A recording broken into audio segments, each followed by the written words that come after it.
Quero cumprimentar os irmãos que estão conosco nessa manhã, para juntos nós podermos estudar a palavra de Adonai, mas muito mais aqueles que estão em casa, que estão distantes, que não podem estar aqui conosco, que muitos desejam ardentemente poder estar presente, mas não têm condições. Então nós oramos e pedimos ao Eterno que venha abençoá-los. Aqueles que estão bem distantes, fora do país, que sejam agraciados com a palavra de Adonai nesta manhã, quando estão no ar conosco, estudando-a, para podermos receber a bênção, né? Vezot Haberahar, eis a bênção. Mas nós vamos antes disso em Hebreus e vamos estudar a palavra de Adonai. Hebreus capítulo 11, você vai ler comigo de 1 até o versículo 4, se não me engano. Deixe-me chegar lá também. Nós vamos voltar à paraxá da semana passada, por isso estamos outra vez aqui na Bimá. Nós temos que voltar em Gênesis capítulo 20 e olhar ali a vida das matriarcas de Israel. Mas nós vamos aqui em Hebreus primeiro. Hebreus capítulo 11 trata da fé. Os cristãos conhecem este capítulo de Hebreus 11 e os denominam os heróis da galeria dos heróis da fé. Eu não considero assim, não. Heróis da fé. A fé ela é obtida com grande esforço através da palavra, vocês vão ver, e do temor a Adonai, porque do contrário nós não concluímos o casamento com o Eterno, não há um fechamento de um casamento com Ele, não há, se não obtivermos fé. Então vamos ler aqui. Por isso que ela é conquistada com muito, muito esforço, muito esforço e muito esforço. Muito mesmo. Ora, a fé, até o versículo 6. Ora, a fé é a certeza das coisas que se esperam e a prova das coisas que não se veem. Foi por ela que os antigos alcançaram bom testemunho. Então, nós temos princípios de fé pelo nosso pai Abraão.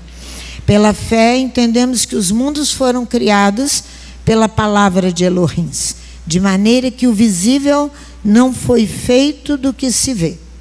Pela fé, Abel ofereceu a Elohim mais excelente sacrifício do que Caim, pela qual alcançou o testemunho de que era justo, dando a Elohim testemunho das suas ofertas, e por meio dela, depois de morto, ainda fala. Pela fé, Enoque foi trasladado para não ver a morte. Não foi achado, porque Elohim o trasladara. Pois antes da sua trasladação, alcançou o testemunho de que agradara a Elohim. Ora, sem fé é impossível agradar a Elohim. Guarda esse versículo, o início dele, a parte A. Sem fé é impossível agradar a Elohim. Porque é necessário que aquele que dele se aproxima, de Elohim, creia que ele existe, que ele é galardoador daqueles que o buscam. Volta agora no capítulo 4 de Hebreus. Vamos ler aqui, versículo 2. Primeiro, a parte 1 e 2, só os dois versículos. Temamos, portanto, que tendo-nos sido deixada a promessa de entrar no seu descanso, suceda parecer que algum de vós tenha falhado. Pois também a nós foram anunciadas as boas novas, como a eles, mas a palavra que ouviram nada lhes aproveitou, visto não ser acompanhada pela fé naqueles que a ouviram. Pai, aqui está a tua palavra já descodificada para nós, mas nós precisamos entendê-la no interior do nosso coração, para assim podermos assumir uma posição matrimonial contigo, individualmente e coletivamente. Tenha misericórdia de nós que aqui estamos, tenha misericórdia daqueles que estão em casa, tenha misericórdia de todos nós que estamos juntos diante da Tua palavra, para que ela venha cair em nossos corações, ela encontrar lugar de entendimento na nossa mente, para que ela seja colocada em prática. Perdoa os nossos pecados, perdoa as nossas fraquezas, perdoa a nossa dúvida, sermos tão dúbeis.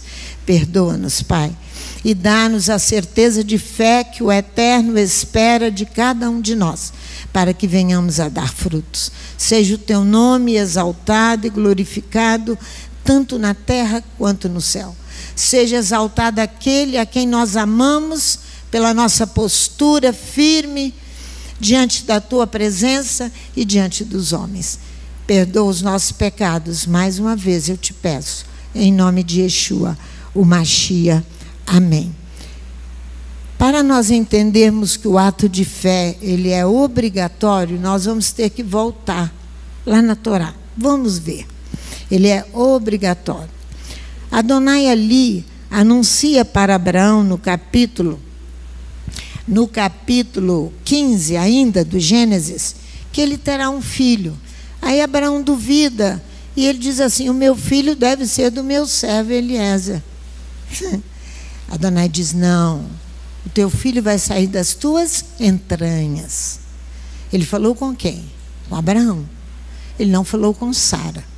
Sara vai titubear em meio a essa declaração que Abraão ouviu e que compartilhou com ela, com certeza, mas ela vai, tanto ela vai ficar em dúvida, que no capítulo 18, vamos ler aqui o que vai acontecer, para você entender o capítulo 20, que ela vai dar fruto.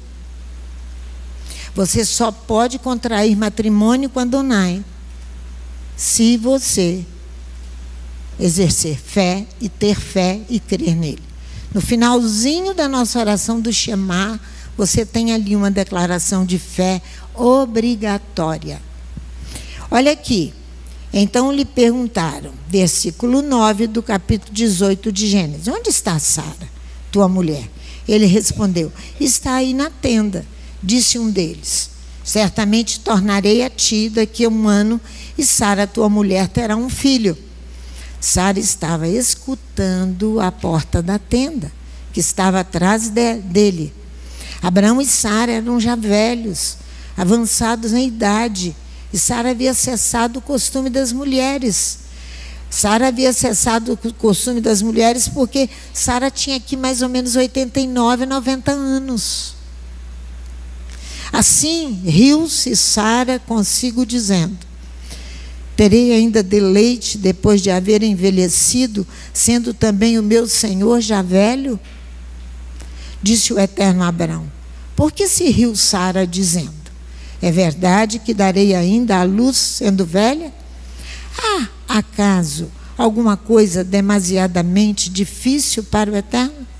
Ao tempo determinado, daqui a 1 ano, tornarei a ti e Sara terá um filho.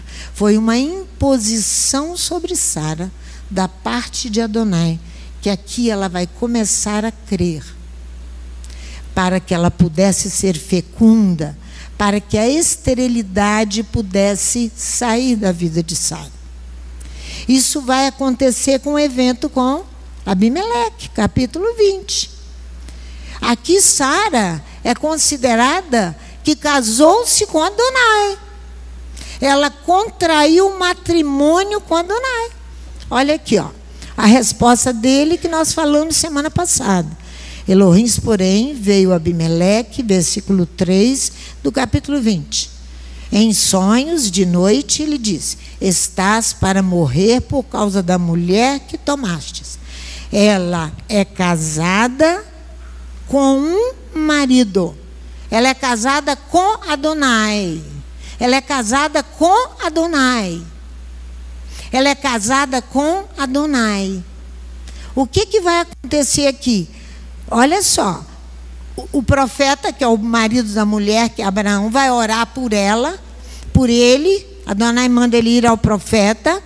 Então, as mulheres e a casa de Abimeleque todas se tornarão férteis. Olha aqui.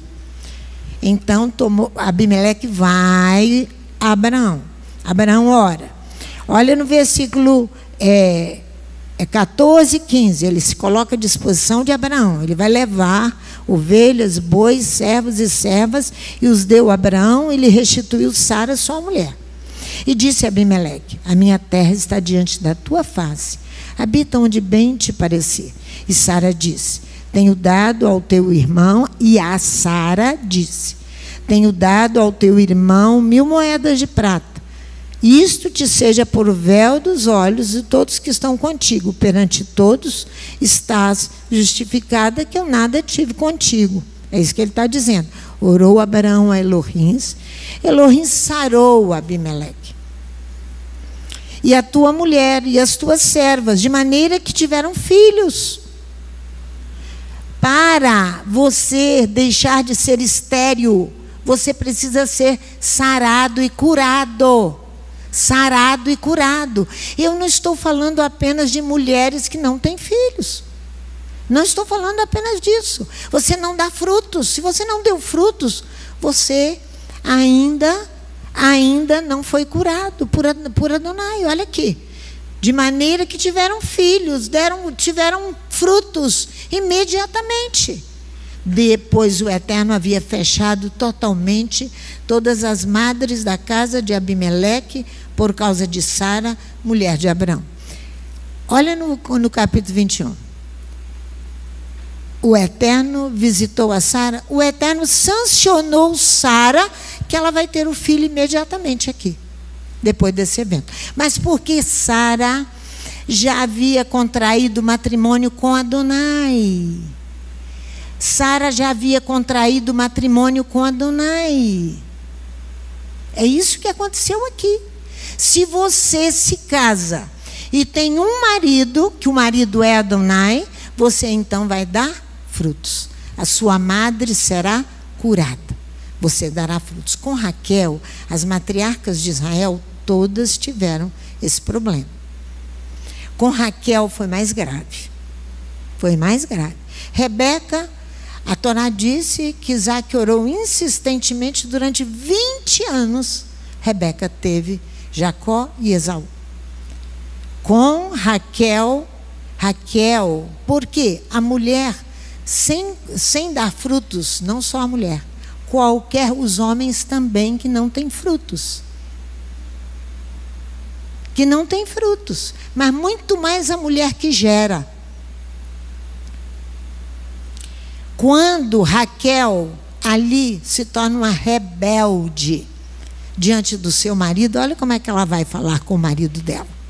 Veja aqui comigo no capítulo 30. Que eu não vou entrar em detalhes aqui não, que eu não vou ficar presa aqui, que eu preciso ensinar vocês aonde a ordem obrigatória de ter fé. Nós vamos para lá e vamos ver que isso é um problema grave, gravíssimo, gravíssimo. O fogo é afogado. O fogo é afogado na terra. O fogo não apagou. O fogo foi afogado, foi engolido. O fogo está subterrâneo, na terra, dentro de você. Se você não tomar uma posição de fé, Adonai vai acender o fogo e vai tirar a sua vida. Só isso. Só isso. Olha aqui, vendo Raquel que não dava filhos a Jacó, teve inveja de sua irmã e disse a Jacó: dá-me filhos, senão eu morro. Raquel não tinha contraído matrimônio com Adonai, não. Ela era estéril. Olha a resposta sábia do seu marido. Porque o marido, quando é sábio, ele faz calar o inimigo. Olha o que ele fala. Então se acendeu a ira de Jacó contra Raquel e disse: acaso estou no lugar de Elohim que te impediu o fruto do teu ventre? Impediu porque ela não contraiu matrimônio com Adonai. Ela estava casada fisicamente com Jacó, mas ela não era casada com Elohim. A pessoa se torna infrutífera. E não só se torna infrutífera, ela entra em devaneio completo. Essa semana, eu ouvi de uma pessoa dizer assim para mim: pastora Sandra, olha para aquela pessoa ali. Isso lá na cozinha. Olha para aquela pessoa ali. Eu olhei para aquela pessoa, falei, mas o que tem a pessoa? Ela está grávida, pastora, olha lá, olha a barriga. Eu falei, eu percebi. Não, pastora Sandra, aquela gravidez, porque na cabeça de Raquel já começavam as deturpações dos devaneios, de uma pessoa que não consegue dar fruto. Aquela pessoa ali, aquela barriga é artificial. Essas pessoas, geralmente, Raquel, no caso aqui, que eu só vou fazer uma introduçãozinha, vivia em depressão. Geralmente a depressão é por um desejo não realizado. Você deseja uma coisa. Adonai não te dá. Aí você cai na cama em depressão. Nós vamos ver isso mais à frente. Então eu falei, mas o que você está falando comigo? Ela põe aquela barriga, é uma prostituta. Ela põe a barriga para atrair os homens. Ela tem problemas sexuais na área cerebral. Vive em devaneio. Ela acha que ela vai atraí-los com aquela barriga. A barriga é artificial. Ela partiu para a área sexual. Porque ela não consegue atingir aquilo que ela quer. Olha como é grave. Olha como é grave, olha como é grave. Devaneio é um estado de espírito, de quem se deixa levar por sonhos, por imagens. Devanear vai fantasiar, imaginar, fazer castelos no ar.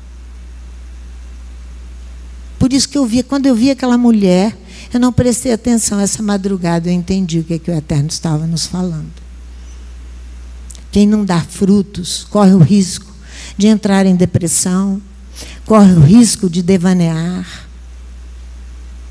de inventar fantasias e coisas. Aqui era inveja que Raquel teve.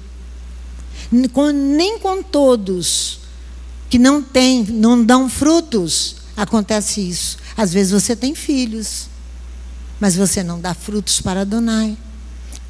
Tem que entender isso. Você não tem fé. Não tem. Vamos para entender da fé em Deuteronômio capítulo 33. Nós vamos parar aí. Vamos lá no Deuteronômio 33. Vezot Haberahá. Esta é a bênção. Olha qual é a bênção. Olha aqui, Deuteronômio 33. Ele diz a Adonai, olha só. Essa é a bênção com que Moisés, homem de Elohim, antes de morrer, abençoou os filhos de Israel. Disse ele, o Eterno veio de Sinai, lhes alvoreceu de Seir, resplandeceu desde o monte Parã, veio das miríades dos santos, à sua direita havia para eles o fogo da lei. Ele diz, Adonai do Sinai veio, brilhou para eles de Seir, resplandeceu do monte Parã, chegou das miríades sagradas, tendo à sua direita um fogo de verbo. Vocês acordem, porque se você não consegue ouvir a palavra é um elemento purificador da nossa mente e do nosso coração. Você fica de pé, que você consegue ficar acordado. Os 4 verbos dá ao versículo movimento, porque veio, brilhou, resplandeceu e chegou. Esse é o movimento que Adonai faz. Um fogo de verbo, a lei foi dada pela direita de Adonai, mas os hebreus a ouviram no meio do fogo, dizem os rabinos. O Deuteronômio 5:5, Jeremias 23:29 vai falar desse fogo. Os rabis observam que a direita é o órgão do amor, enquanto o fogo representa o princípio da justiça de Adonai e o instrumento de castigo. Judas define esse fogo como instrumento de justiça. Uma epístola com um capítulo apenas. Judas vai dizer: apiedai-vos de algum que estão na dúvida. Que dúvida é essa que você acha que eles estão? Fé que eles não têm. Dúvida porque não creem verdadeiramente, não contraíram matrimônio. Você só contrai matrimônio via fé. contrair o matrimônio, estão na dúvida quanto à adesão e à fé.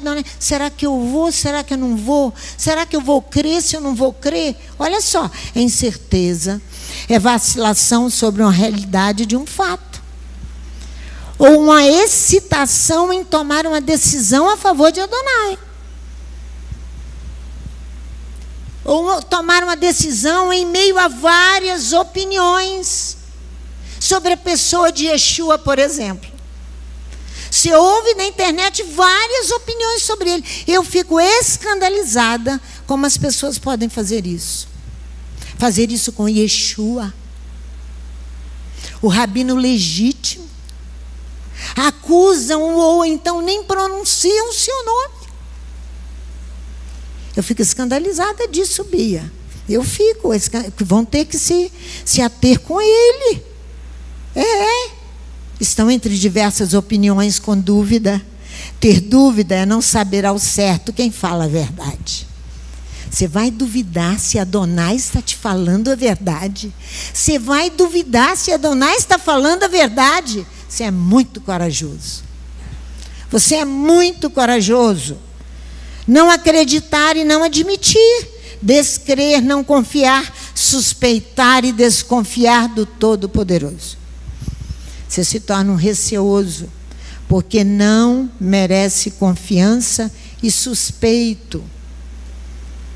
O duvidoso, ele é mal definido, ele é indeterminado e dúbio, ele ainda não crê, ele não admite a verdade por completo. Ele não admite a verdade por completo. Assim estava Raquel, assim estava Sara, e foram curadas. E foram curadas. E você pode ser curado para dar frutos. Você e eu. Salvai-os de Judas, arrebatando-os do fogo, tirando-os do fogo.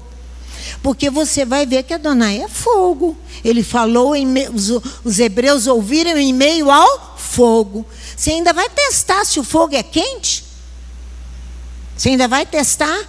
Salvai-os, arrebatando-os do fogo, de Judas. A lei representa o instrumento da justiça, o instrumento de castigo para os homens que desobedecem a ela. Portanto, ela é fogo. A Torá, os rabis ensinam que é ao mesmo tempo amor e justiça. Ela é a vontade de Adonai revelada aos homens. Isso é a Torá.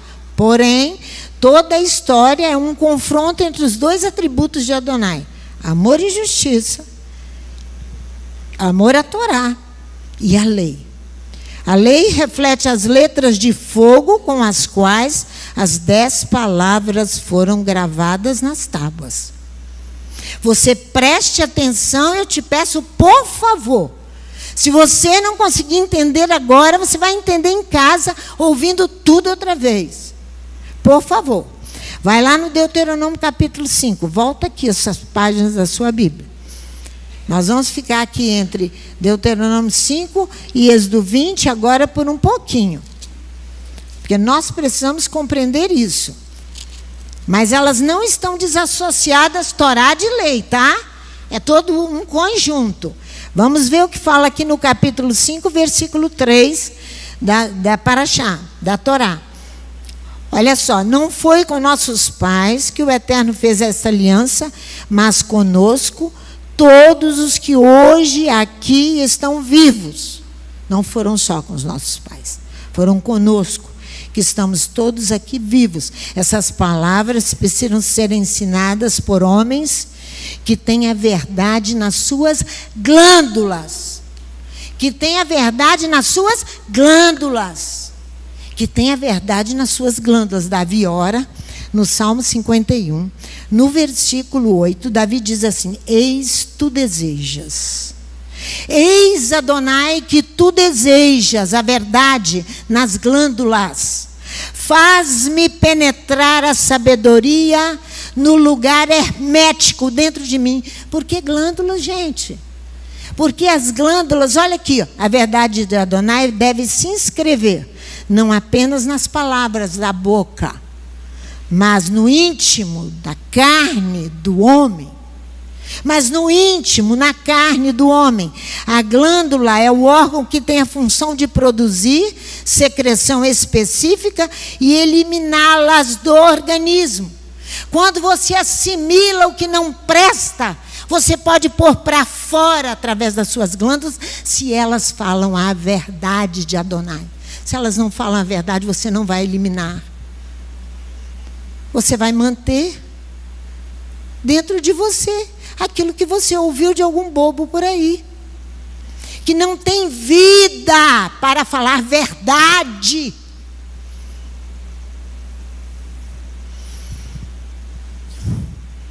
Você sabe quais são as glândulas que você tem? As exócrinas e as endócrinas. Você sabe disso. Você, pelo suor você elimina, pela saliva você elimina.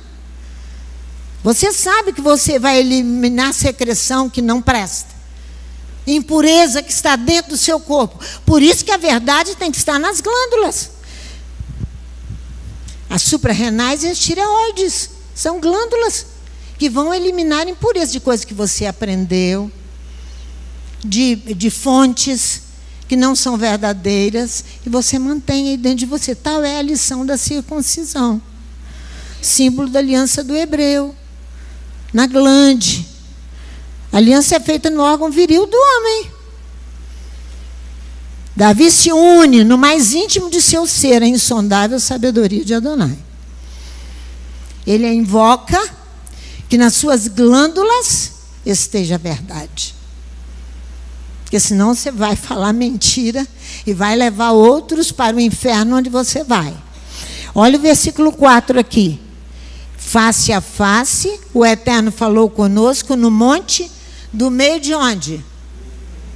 Fogo. É bom evitar, considerar a Torá e os mandamentos, que são entidades diferentes e independentes. Porque, de fato, o fundamento da fé dos hebreus é a Torá em seu conjunto e não um texto particular. Entenderam?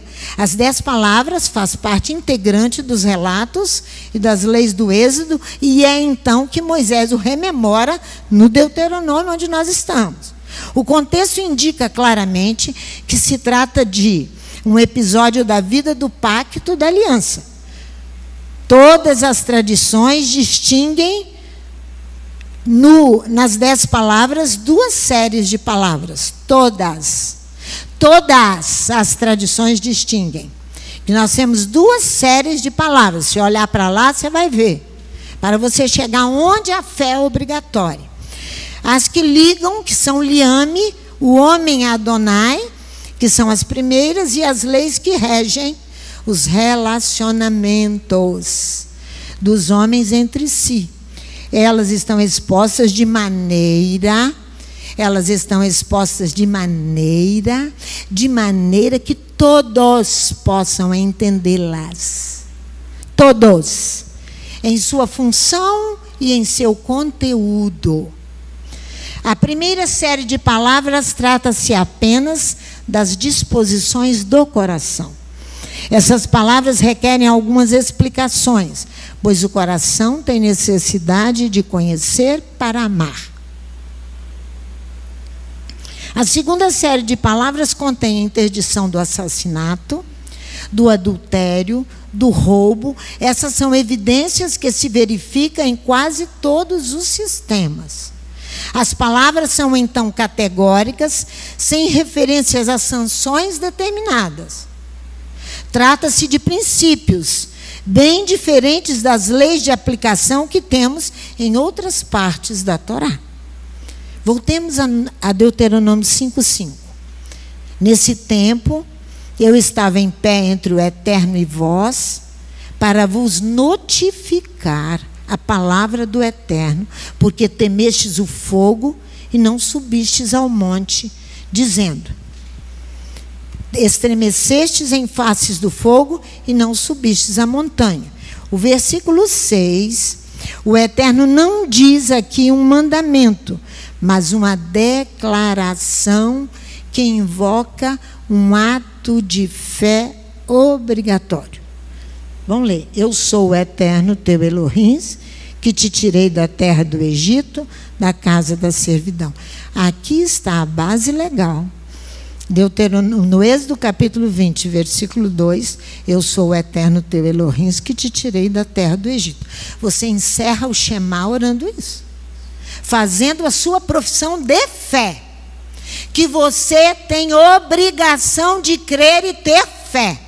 Do contrário, ele vai te engolir. Primeiro ele te afoga, depois ele te mata.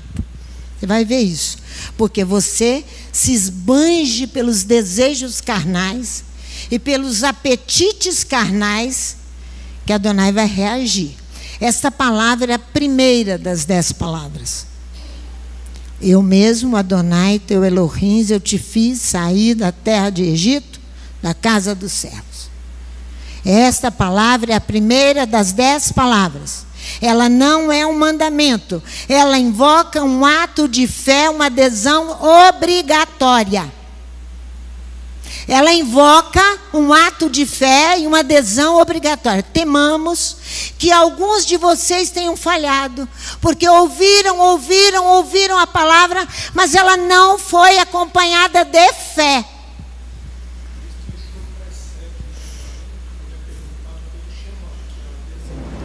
Exatamente. Fala aí, meu filho, deixa eu tomar um pouquinho de água. Fala aí, Leonardo. Quando o fariseu questiona Yeshua, mestre, qual o maior dos mandamentos? Yeshua não responde, eu sou o eterno teu Elohim que te tirei da terra do Egito. Ele precede dizendo, ouve, ó Israel, o eterno teu Deus é um, e amarás o eterno teu Elohim de...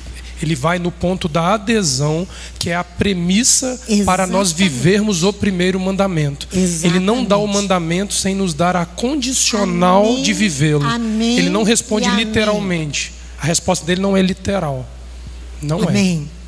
Amém, Léo. Obrigada. Ela não tem vínculo jurídico pelo qual uma pessoa é obrigada a fazer ou não alguma coisa. Em proveito de outro ou dela mesma. Não é um vínculo jurídico. O Eterno impôs como dever. O Eterno impôs a fé como dever.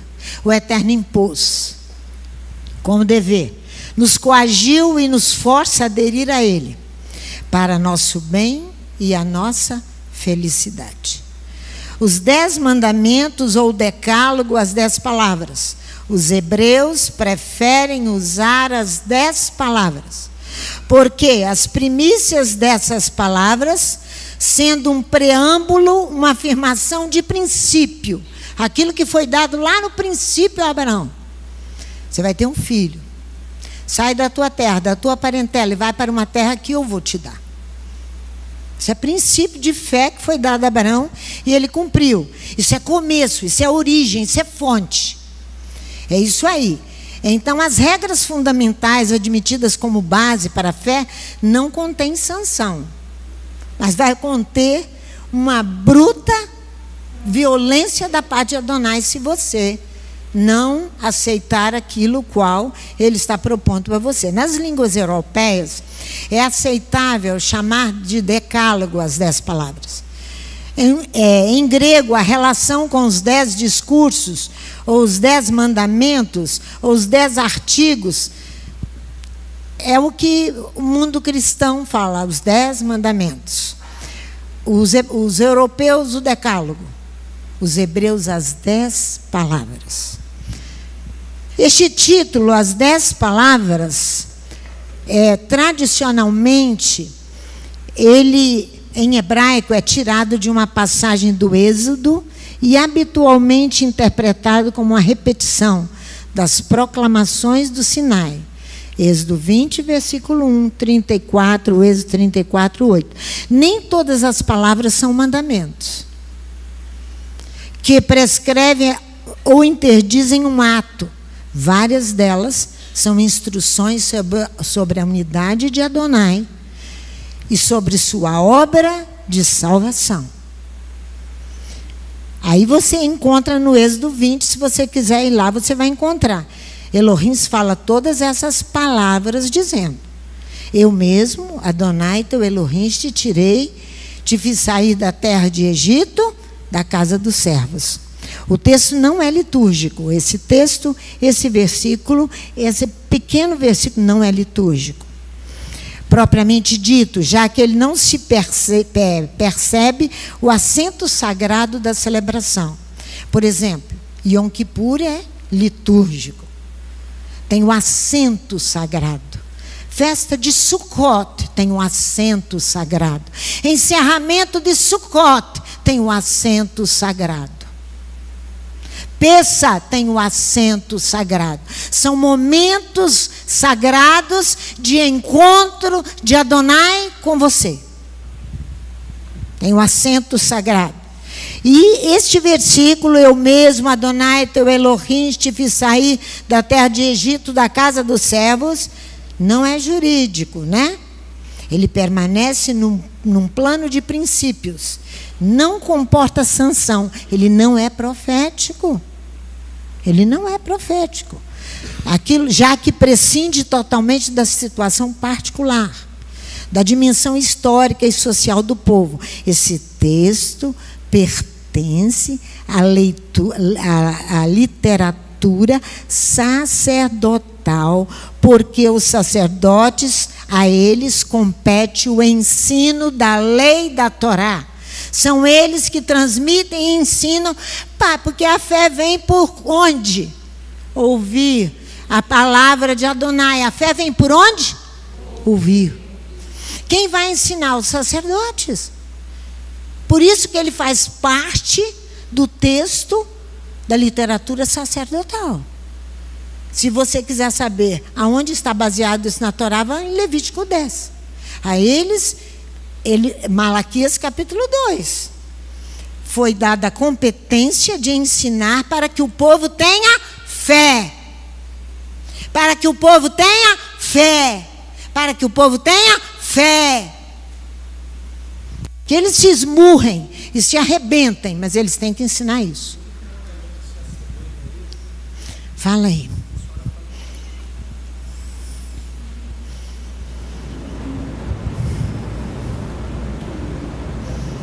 Conseguiu? Não, toma aqui, meu filho.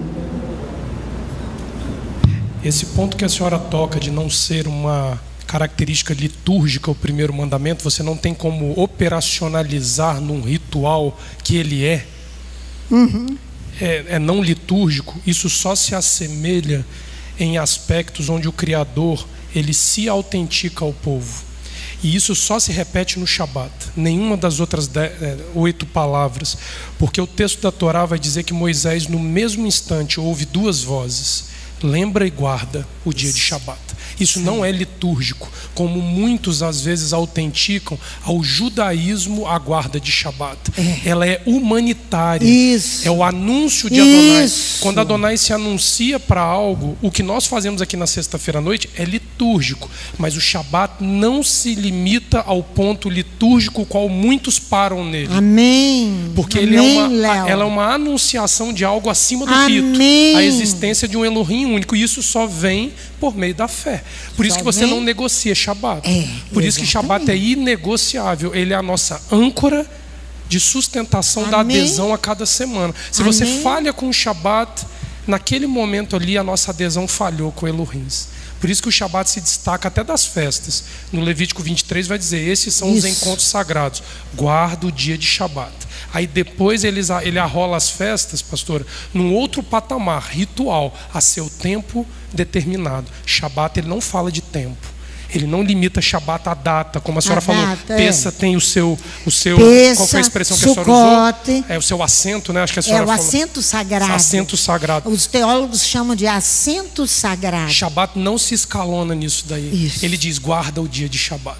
Isso. Ponto. Ele é atemporal, ele é alitúrgico, Baruch Hashem. ele é fé pura. Baruch Hashem. Por isso que não dá para botar 2.500 preceitos para alguém aderir a isso daí. É impossível. Aí vocês já sabem que houve um acesso e um acréscimo de 2.000 mandamentos sobre o Shabat.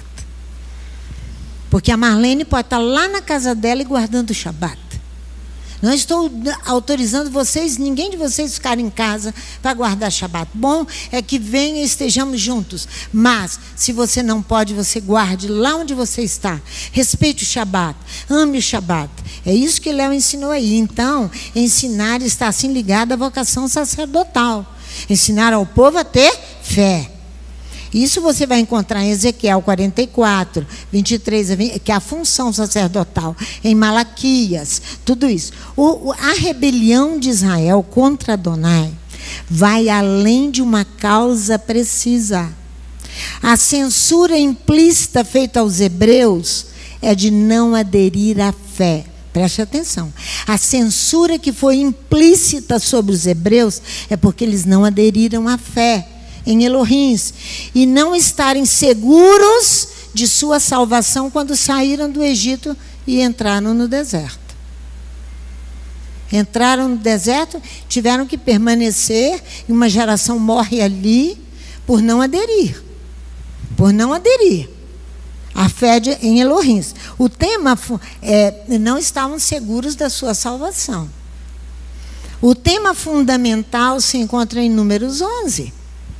É a condenação de uma falta de fé, de uma fraqueza da esperança, de uma ausência de adesão e fé no Criador e na sua palavra. Então o salmista, vai comigo lá no Salmo 106. O salmista vai dizer no versículo 14 até o 16. Olha só para você ver. Salmo 106, não é 16. Salmo 106. Veja comigo de 14 a 16.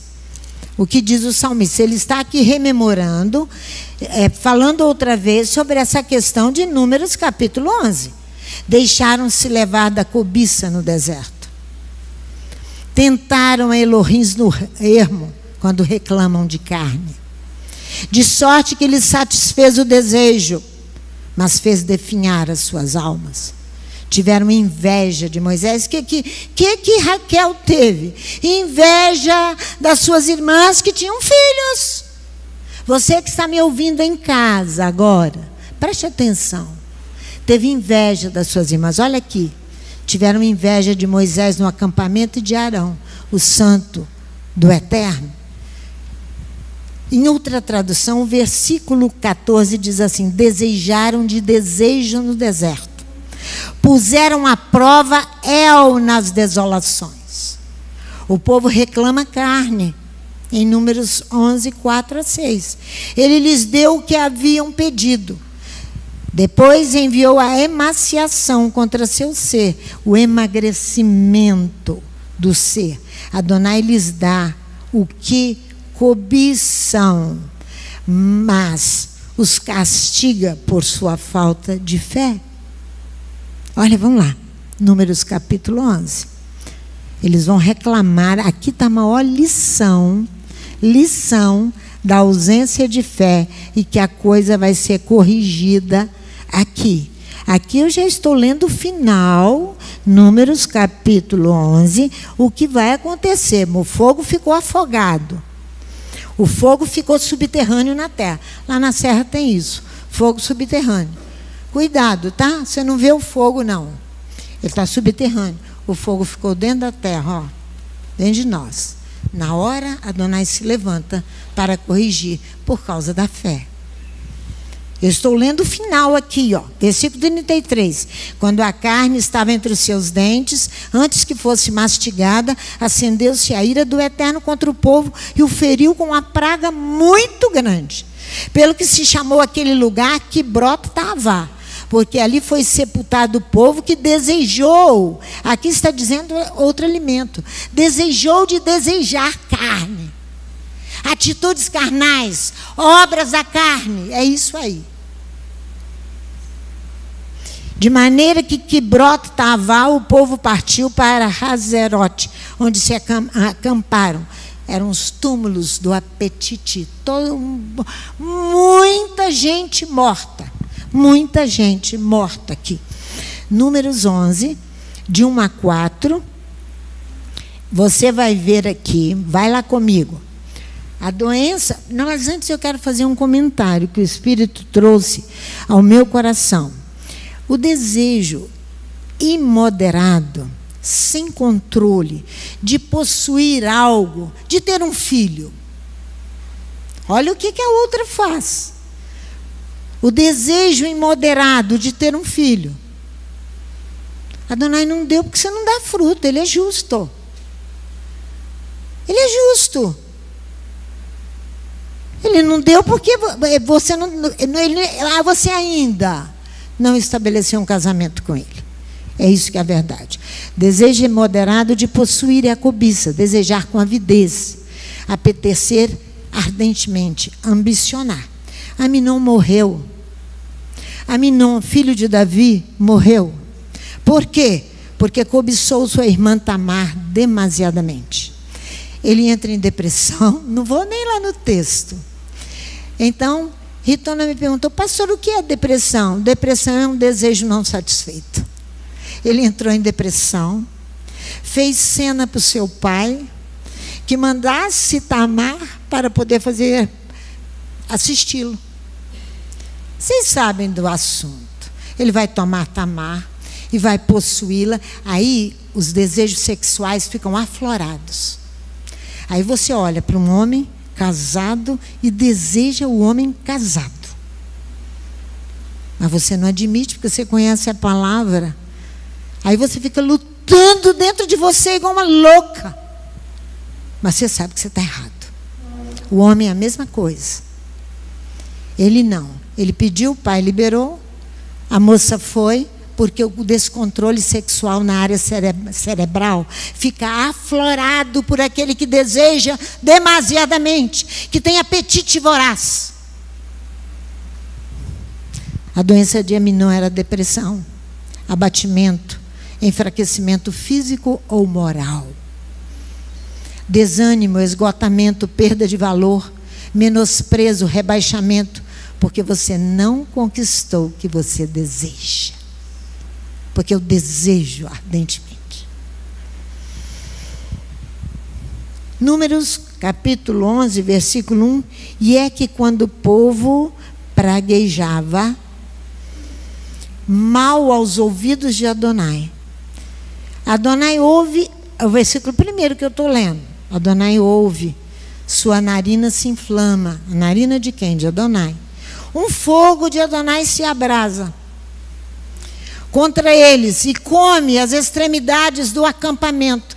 Moisés vê aquilo e fica louco. Ele vai, olha aqui o versículo 2, o povo vocifera contra Moisés. Moisés suplica a Adonai e o fogo se afoga. Por que a Torá não diz que o fogo foi apagado? O fogo não foi apagado, não. O fogo se afoga. Você já viu um barquinho no mar, quando ele desaparece? Vocês lembram do Titanic? Porque disseram besteira, desapareceu. Ele está no fundo do mar. Ele está no fundo, desaparece. O mar é uma imensidão, desapareceu. Assim o fogo afogou. O fogo se afunda na terra como um barco nas águas. A súplica de Moisés salva o povo. Não é ele que extingue o povo, mas sua intervenção junto a Adonai, ele afoga o incêndio da cólera divina por ausência de fé. Por ausência de fé. O fogo continua subterrâneo, na terra, dentro de você. O fogo debaixo da terra. Adonai vai golpear o povo mais tarde. Foi o final ali que você leu, de Números capítulo 11, versículo 33. Os túmulos do apetite. Ele clama o nome desse lugar, Taberá, abrasamento. Sim, o fogo de Adonai se acendera contra eles. Versículo 4. A corja em seu seio apetece de apetite.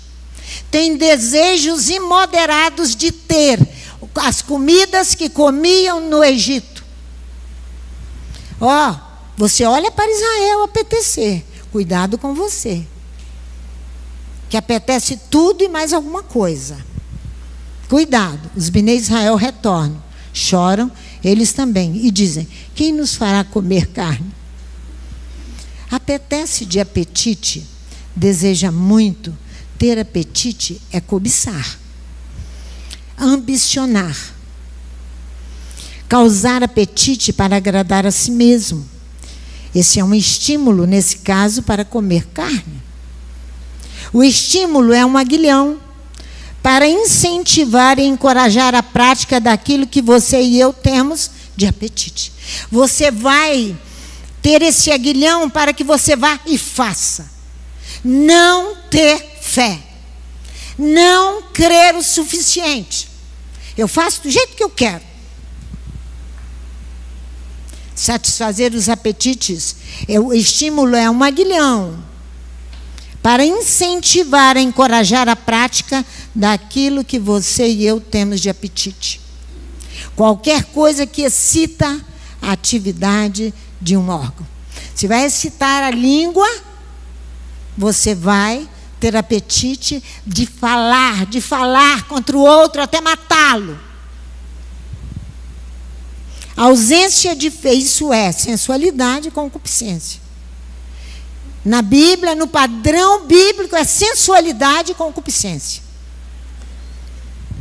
A ausência de fé e de adesão no eterno, nós abrimos brechas para a dúvida. E Yeshua lida com isso. Lindamente você abre brechas para a dúvida. Para você não crer. Para você não ter fé. Para você. Mas aquele que tem dúvidas, diz o apóstolo Paulo, capítulo 14, versículo 23. Mas aquele que tem dúvidas, se come, está condenado, porque não come por fé. E tudo que não provém da fé é pecado. Tudo que não provém da fé é pecado. Yeshua repreende a Pedro por causa da dúvida quanto à fé.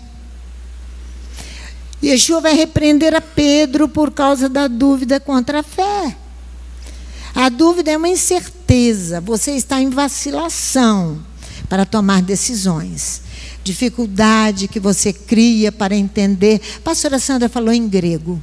Eu falo em português. Eu não entendo nada que ela fala. É mentira sua, porque eu me deito em cima dos livros madrugadas e madrugadas, para que você possa entender e orando a linguagem de Adonai, não a minha. A minha você não vai obedecer. É minha, é humana.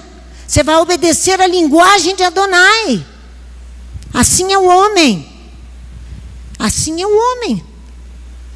Então, a pessoa duvidosa, desconfiada, né? Se a fé é um mandamento obrigatório, e que é a primeira palavra das 10 palavras, precisamos escrevê-la aonde? No nosso coração. Precisamos, se você não escrever, ele vai escrever com ponteira de ferro no seu coração. Diz o profeta Jeremias. Ele vai escrever com ponteira de ferro, porque você não quis escrever. Eu mesmo, Adonai, teu Elohim, te fiz sair da terra do Egito, da casa dos servos, e vou remover toda dúvida. E vou remover toda dúvida. Sem fé é impossível agradar a Deus. Mateus capítulo 14, vamos lá.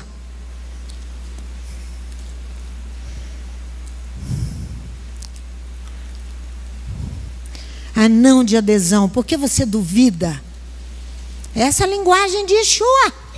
A linguagem de Yeshua é tão dura quanto a de Adonai.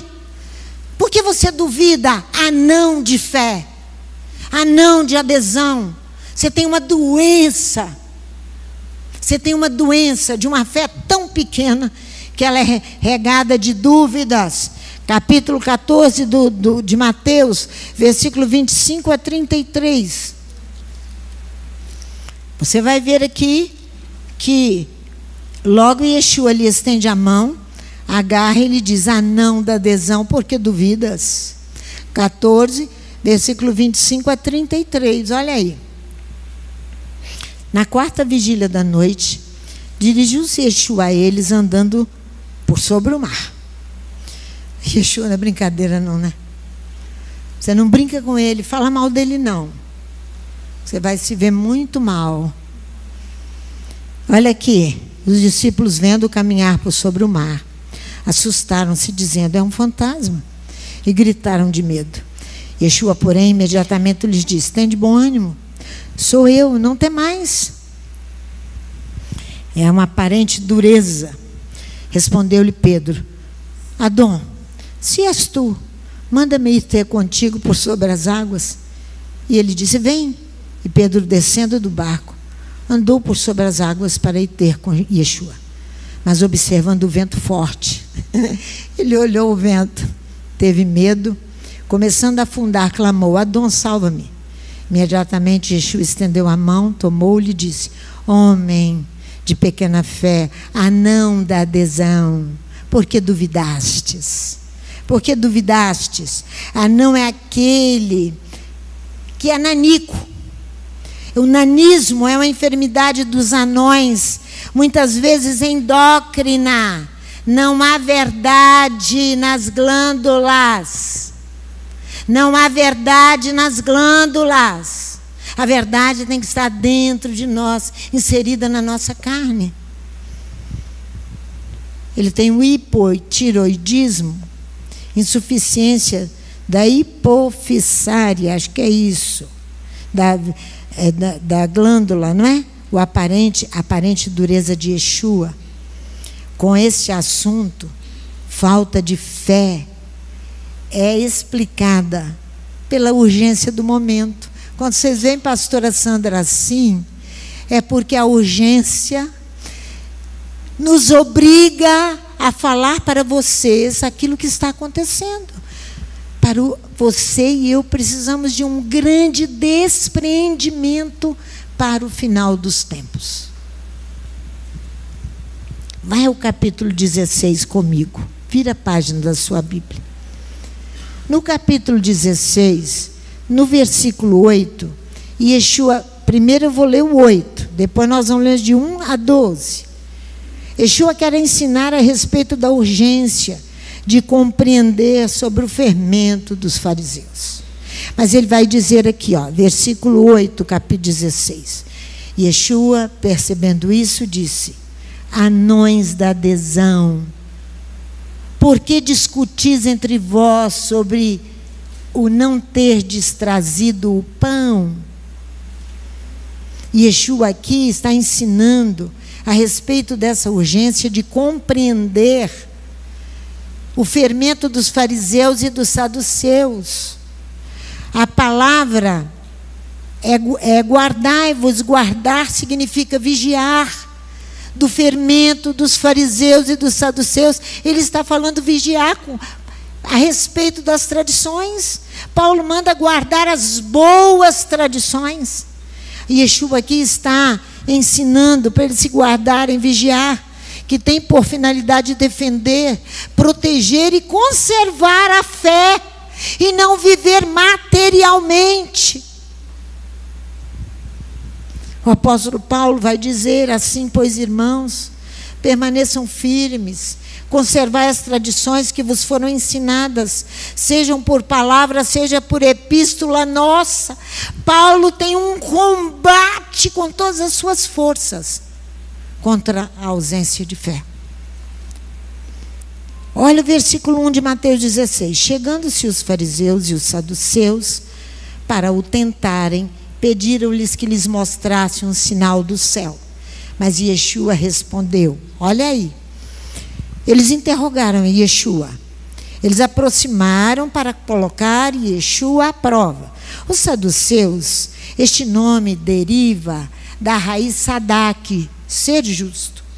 Saduceu deriva da raiz sadak, ser justo. Então podemos considerar que quando alguém professava a doutrina dos saduceus, ele era um perito, ele era um justo, adestrado para a prática da justiça. Mentira.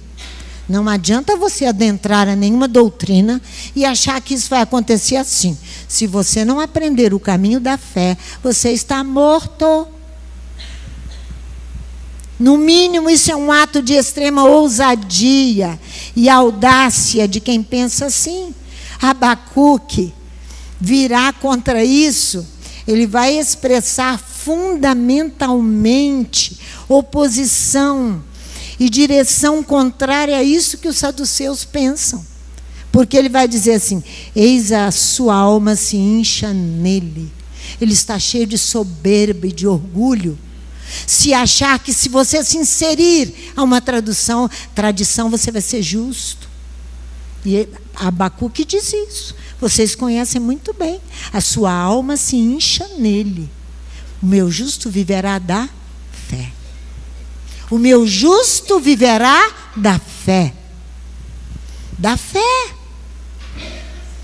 Geralmente este é um impulso da alma. Quando você pensa que você vai se inserir em uma tradição e você está livre e você se tornou um justo, isso é um impulso da alma que leva a pessoa a cometer ações extraordinárias. Ações extraordinárias. Desprezando obstáculos e perigos. Agir assim pelo impulso da alma não tem nada a ver com ser justo, mas sim com desembaraço, intrepidez e ousadia. Você vai e salta o fogo. Tem nada a ver com fé. Você saltou o fogo ali porque você é intrépido. Você enfrenta o perigo. Tem nada a ver com fé. Nada. Na época de Yeshua, os saduceus formavam um partido importante, cuja influência era notada na administração do templo. Constituíam, ao mesmo tempo, uma seita, uma escola teológica e um partido político. Sua religião era diretamente inspirada na Torá, que está no escrito. Torá que está no escrito. A religião deles era baseada extremamente aqui, excluindo a maioria da doutrina dos fariseus, que era a Torá que está na boca, a dos fariseus. Falavam Torá. Assim, não acreditavam na ressurreição dos mortos, os saduceus, nem anjos e nem nos demônios. Paulo era um fariseu, você sabe disso. Paulo era um fariseu, ele não era saduceu, ele era um fariseu. O sinédrio e o templo eram o centro da influência dos saduceus. As coisas maiores que existem em Jerusalém, sinédrio e templo. Templo e sinédrio. Duas instituições. Eles não sobreviveram após a destruição do templo, eles acabaram. O fim é a morte. Porque você só crer em coisas físicas que se pega. A fé é obrigatória. Em relação às crenças professadas pelos fariseus e outros partidos religiosos, os saduceus passavam por velhos crentes ortodoxos, que guardiões das tradições e das riquezas do templo. Eles eram recrutados entre os aristocratas, a classe rica de Jerusalém, como sacerdotes e funcionários do templo, e eles pareciam se resignar mais facilmente que outros pela dominação romana, com a qual eles compactuavam, na medida em que, através dela, eles preservavam privilégios, porque eles eram colocados em posições de privilégios pelos romanos. Nomeados e destituídos pelos ocupantes romanos, eles se viam obrigados a colaborar com ele, tornando-se assim reféns garantidores da ordem pública. Assim podemos entender a desconfiança em relação ao movimento de libertação messiânico do Messias, que o Messias promovia e que eles tanto se opunham.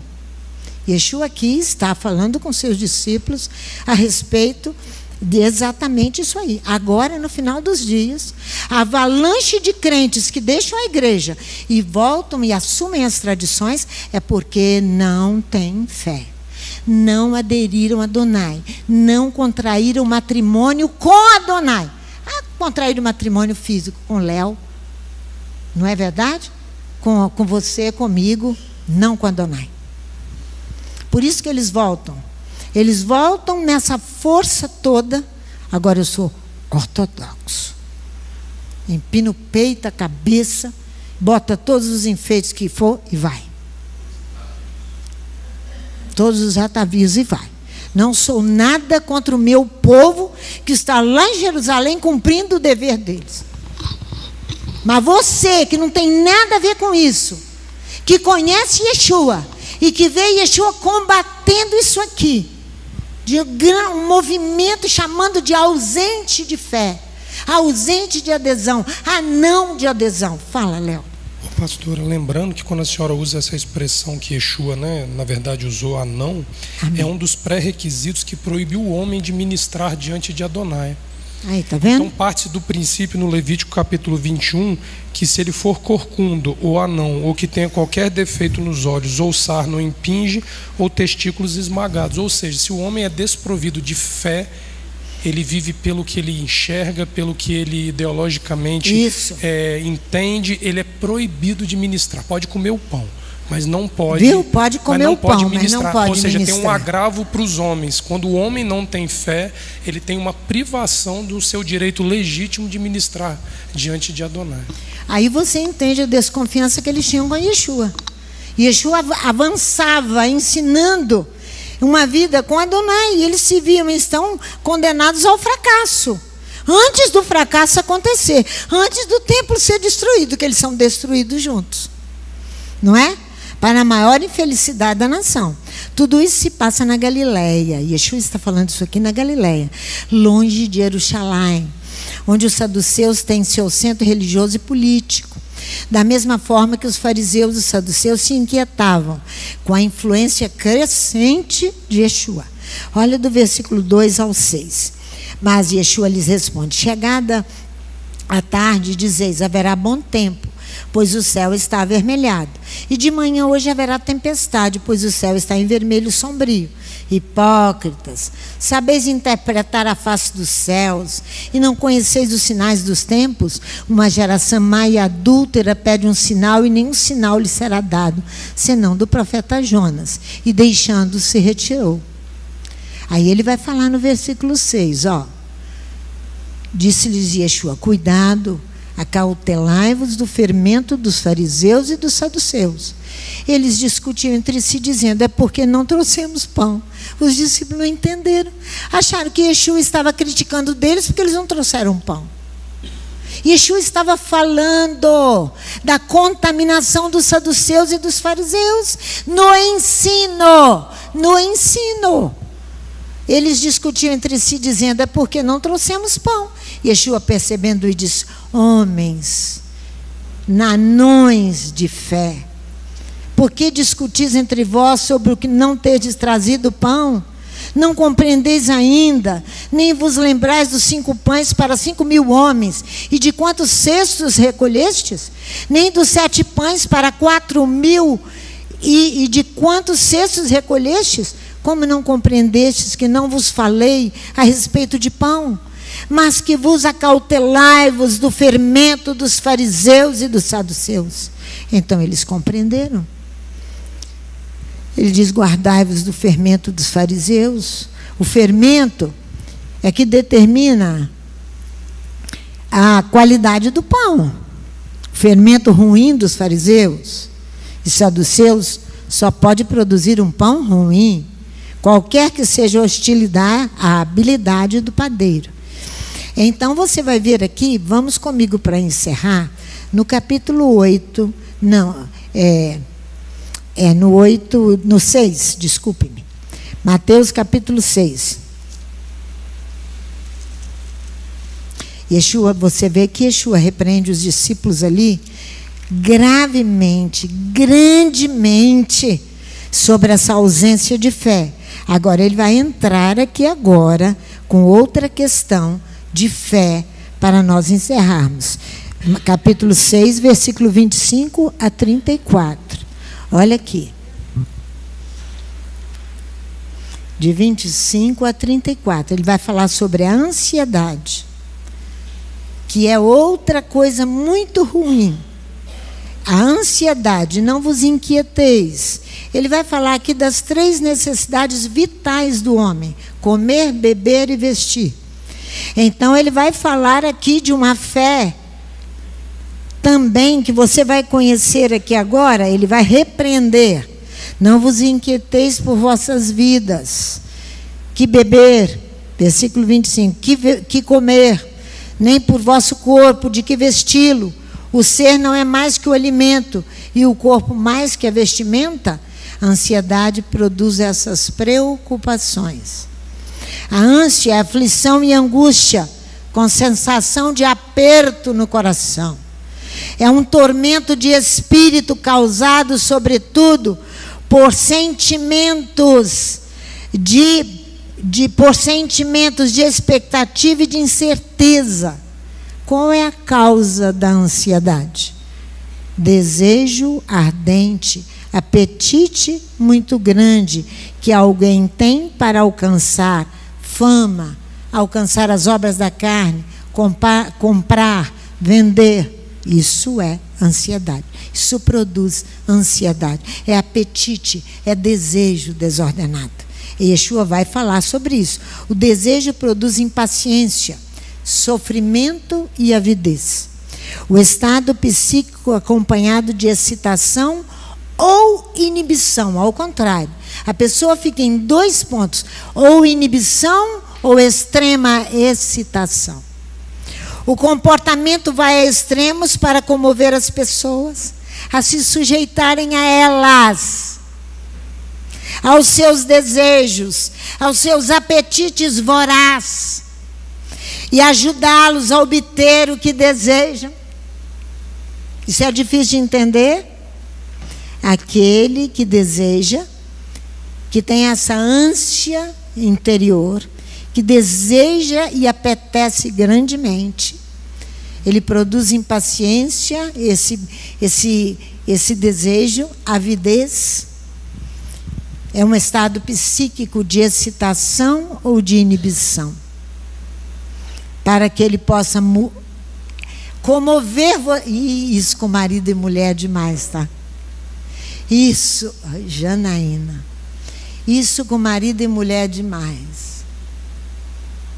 Para mexer com o outro, para que o outro venha suprir seus desejos vorazes, seus apetites, ajudá-los a obter o que desejam.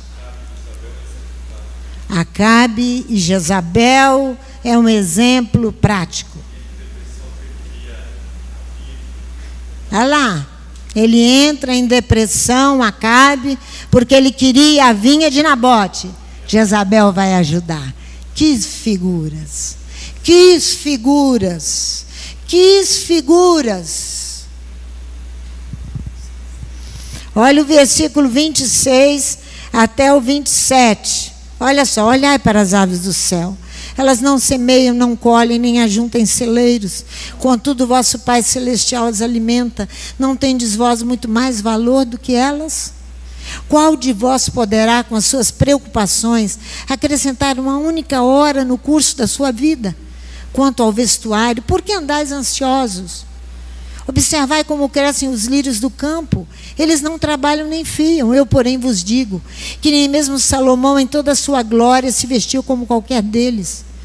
Se Elohim assim veste a erva do campo, que hoje existe e amanhã lançada no forno, não vestirá muito mais a vós, homens, anões da fé, homens e mulheres, anões de fé.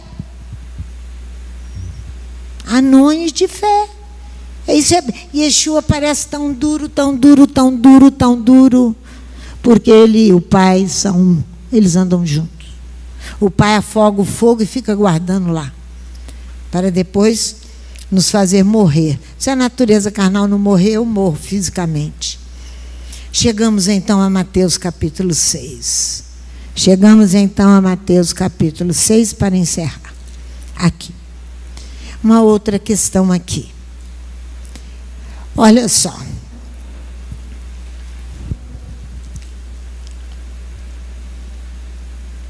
Nós precisamos não ter o nosso olhar fixo em nós mesmos, mas o nosso olhar fixo em Adonai, no Pai, esperando ansiosamente o reino. Esperando ansiosamente o reino. Olha só. Procurai, 30, versículo 6, 30. Deixa eu ver aqui. 6, aonde que eu estou? Aqui ele vai fazer 3... É 6, gente? Não, aqui é 8. Vamos lá para o 8, que eu quero falar da cura. da cura.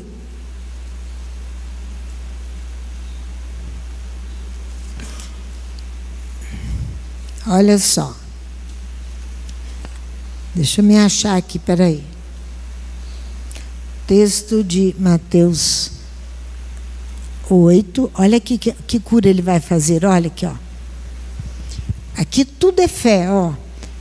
De 8, de 1 a 4. 8, de 5 a 13. Tudo fé. Tudo fé. Olha aqui, 14 a 17. Tudo isso aqui é fé. É curar você, para que você foi curado pela fé. Então você pode entender, a fé cura. A fé cura.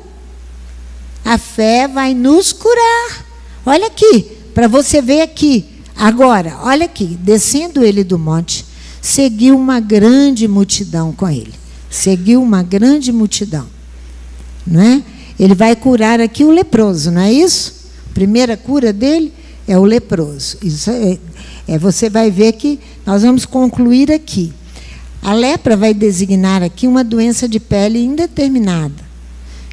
Uma sarna, psoríase ou um vitiligo, uma despigmentação, né, da pele. Nem o termo hebraico, nem o grego traduz a doença de Hansen, descoberta em 1871. Cuja existência na antiguidade, tal como a conhecemos, não foi provada até hoje por nenhum documento arqueológico. Isso aqui é uma doença espiritual. Olha só. Veio um leproso, o adorou, dizendo, versículo 2, Adão, se quiseres, pode tornar-me limpo. Yeshua estendeu a mão, o tocou, dizendo, quero ser limpo. Imediatamente ele ficou limpo da lepra. Disse-lhe então Yeshua, olha, não o digas a ninguém, mas vai, mostra-te ao sacerdote, apresenta a oferta que Moisés ordenou para servir de testemunho. Aí você vê que ele estende a mão e diz, eu quero, fica puro. Logo ele fica purificado da sua lepra. Yeshua não segue os ritos da Torá, definidos pela Torá, pela tradição para a purificação do sarnento ou do leproso. Aonde estão os ritos? Levítico capítulo 13, versículo 1. Levítico capítulo 14, versículo 1. Yeshua aceita o ato de fé do doente e vai curá-lo. Yeshua aceita o ato de fé do doente e vai curá-lo. A exigência do segredo para que o milagre, para um milagre diante de uma multidão numerosa, não faz nem... A gente não consegue pensar nada, né? Como é que Yeshua pede um segredo aqui, diante de uma numerosa população que estava diante dele? Por quê? Não contem a ninguém. Porque Yeshua prefere ser, em vez de parecer ser. Yeshua prefere ser, ao invés de parecer ser. Pouco preocupado em agravar as contradições daqueles que falavam mal dele. No seu ensinamento, que o seu ensinamento estava suscitando.